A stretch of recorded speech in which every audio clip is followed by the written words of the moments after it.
పరిస్థితి ఉన్నది. ఇటుక బట్టల కాడిపోతే ఇటుక బట్టల కార్మికులు కూడా ఒరిస్సా వాళ్ళు చాలా మంది ఉంటారు.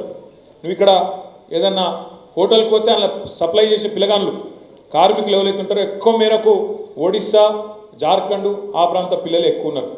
ఇట్లా మొత్తం లెక్కలు తీసినాం. 35 లక్షల మంది వెళ్ళింది. ఒక మనిషి, ఒక ముఖ్యమంత్రికి నా రాష్ట్రం వాళ్ళు కాదు, నాకు ఓట్లు వేసేటోళ్ళు కాదని తెలుసు ఆయనకు. నా రాష్ట్రం వాళ్ళు కాదు, నాకు ఓట్లు వేసేటోళ్ళు కాదని తెలుసు. కానీ మనసున్న ముఖ్యమంత్రి కాబట్టి, కార్మిక పక్షపాతి కాబట్టి ఆ రోజు కేసీఆర్ గారు ఒక మాట అన్నారు, మీకు యాదుకుండాలి, టీవీలలో ఉంటే చూడొచ్చు. ఏమన్నాడు ఆ రోజు? వీళ్ళు కార్మికులు కాదు, మా రాష్ట్ర డెవలప్మెంట్లో భాగస్వాములు, పార్ట్నర్స్ అన్న ఒకే ఒక్క ముఖ్యమంత్రి కేసీఆర్. అంటే కార్మికుల గురించి నాయకుడికి ఉండే సోయి, ఆలోచన, మీ కష్టం గురించి ఆయన గుండెల్లో ఉండే ఆర్తి, ప్రేమ, అది ఉంటే నిర్ణయాలు అవుతాయి. సీనన్న చెప్పినట్టు, మనోళ్ళు చెప్పినట్టు అవుతాయి. ఎప్పుడైతాయి? కార్మికుడు కష్టం తెలిసినోడైతే అవుతాయి. మీ డెవలప్మెంట్లో, ఈ రాష్ట్ర డెవలప్మెంట్లో మీరు ఓటర్లు కాకపోవచ్చు, ఇక్కడ నీకు ఓట్లు లేకపోవచ్చు, నీకు రేషన్ కార్డు లేకపోవచ్చు, కానీ నువ్వు మా రాష్ట్ర డెవలప్మెంట్లో పార్ట్నర్ కాబట్టి నీకు నేను 1000 రూపాయలు జేబులో పెట్టి, భోజనం పెట్టి, టికెట్ ఫ్రీగా ఇచ్చి, రైళ్లు నేను పెట్టి నీ ఇంటికాడ దింపొస్తా అని చెప్పిన ఒకే ఒక్క ముఖ్యమంత్రి భారతదేశంలో కేసీఆర్. ఒక గది కేసీఆర్ నాయకత్వం అంటే, ఒక గది కేసీఆర్కు కార్మికుల పట్ల ఉన్న ప్రేమ. అంటే కేసీఆర్ గారికి ఏదో కార్మికుల పట్ల ప్రేమ ముఖ్యమంత్రి అయినాక రాలేదు. ఆనాడు కేంద్రంలో యూపీఏలో మనం 2004లో అధికారంలో చేరినప్పుడు మొదలు కేసీఆర్ గారికి షిప్పింగ్ పోర్ట్ఫోలియో ఇచ్చింది. ఓడరేవులది పోర్ట్ఫోలియో ఇస్తే డిఎంకే వాళ్ళు పంచాయతీ పెట్టింది, మాకు కావాలి, మాకు ఇస్తా అన్నారు. అంటే 24 గంటలు పోయి మన్మోహన్ సింగ్ గారికి, మొన్ననే చనిపోయింది పెద్ద మనిషి, పోయి ఆయన చేతుల కాగితం పెట్టి, నేను ఈ పదవుల కోసం రాలేదు, ఇంకో దానికోసం రాలేదు, నేను వచ్చింది తెలంగాణ కోసం, వాళ్ళకి ఇచ్చేయి, నువ్వు మళ్ళీ ఇచ్చకపోతుంది లేకపోతే అని చెప్పి వెంటనే ఆ కాగితం వాళ్ళ చేతిలో పెట్టి వచ్చినాడు కేసీఆర్ గారు. దాదాపు 9 నెలలు ఏ పోర్ట్ఫోలియో తీసుకోలేదు.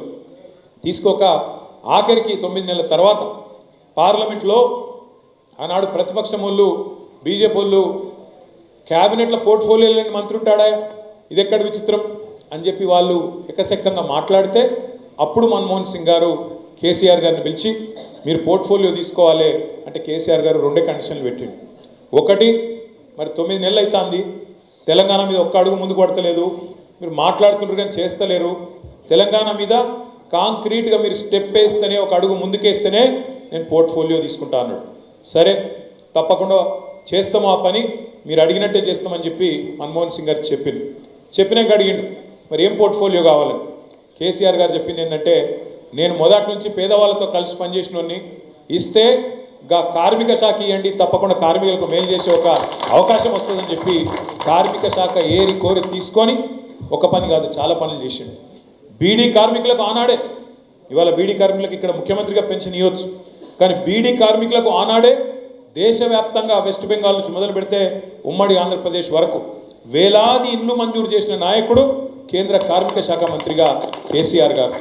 అది మాత్రమే కాదు, ఆనాడు అసంఘటిత కార్మికుల కోసం ఇవాళ మనం మాట్లాడుతాం. ఇప్పుడు మా నగేష్ మాట్లాడిండు, ఏది గిగ్ వర్కర్స్ గురించి మాట్లాడిండు నగేష్, ఓలా ఊబర్ డ్రైవర్ల గురించి, స్విగ్గీ జొమాటోలో పనిచేసే తమ్ముళ్ళ గురించి, చదువుకున్నా కూడా ఉద్యోగాలు లేకపోతే ఇవాళ అసంఘటిత రంగంలో పనిచేస్తున్న పిల్లలు ఎవరైతున్నారో వాళ్ళ గురించి ఇవాళ చాలామంది మాట్లాడుతున్నారు దేశంలో.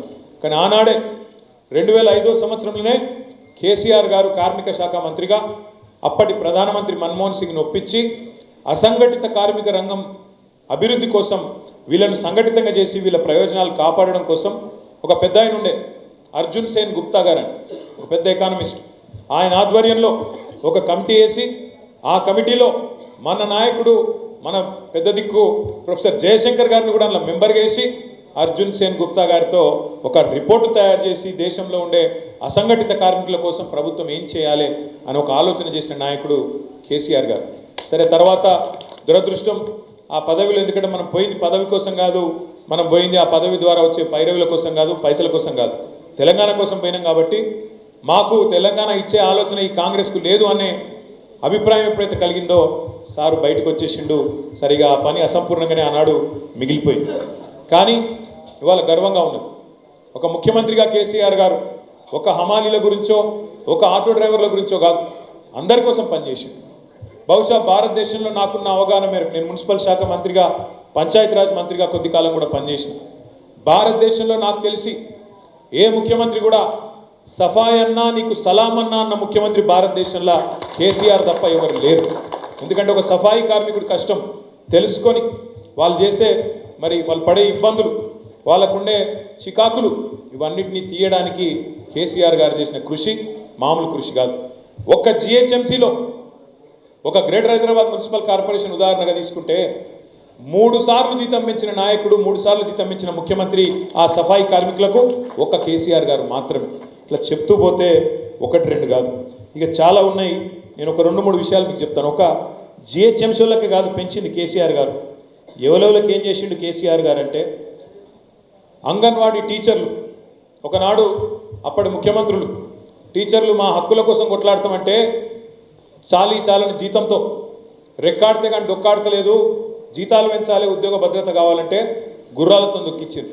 కానీ కేసీఆర్ గారు వచ్చినాక అదే అంగన్వాడీ టీచర్లకు 4,500 రూపాయలు ఉన్న జీతాన్ని 13,650 రూపాయలకు పెంచిన నాయకుడు ముఖ్యమంత్రి కేసీఆర్. మినీ అంగన్వాడీ టీచర్లకు 2,200 ఉండే, వాళ్ళకు ఆయాలకు టీచర్లకు మినీ అంగన్వాడీలకు 7,800 రూపాయలు చేసింది కేసీఆర్ గారు. ఆశా వర్కర్లు మా చెల్లెళ్ళు సంతోష, ఇంకా మెయిన్ అంగన్వాడీ కూడా చేసినామా, మినీ అంగన్వాడీలో మెయిన్ అంగన్వాడీ స్థాయికి తీసుకొని పోయింది మన ప్రభుత్వం. అట్లాగే ఆశా వర్కర్లు మొన్న మీరు చూసినారు, వాళ్ళ పట్ల పోలీసులు ఎట్లా వ్యవహారం చేసినారు, గిచ్చుతున్నారు, కొడుతున్నారు, ఆడకూతురులు మన చెల్లెళ్ళు అనే సోయి లేకుండా వాళ్ళ మీద విరుచుకపడుతున్నారు.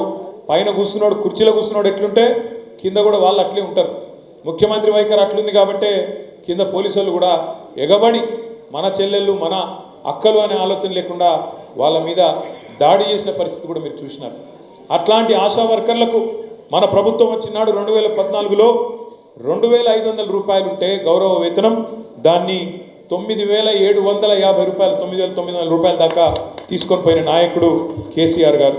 విఆర్ఏలు విలేజ్ రెవెన్యూ అసిస్టెంట్లు వాళ్ళకు 6,000 వస్తుండే, దాన్ని 11,500 చేసిండు. ఐకేపీ ఉద్యోగులకు హెచ్ఆర్సీ పాలసీ అమలు చేసిండు. విఓఏలకు 2,000 నుంచి 6,000 పెంచిండు. ఆర్పీలకు రిసోర్స్ పర్సన్స్కు 6,000 రూపాయలు వచ్చింది. ఇప్పుడే మా దేవి ప్రసాద్ అన్న చెప్తున్నాడు, ఆర్పీలకు 6 నెలలు జీతాలే దిక్కులేవు. ముఖ్యమంత్రి గారు డైలాగులు కొడుతుంటాడు, మొదటి రోజే జీతాలు ఇస్తున్నాను.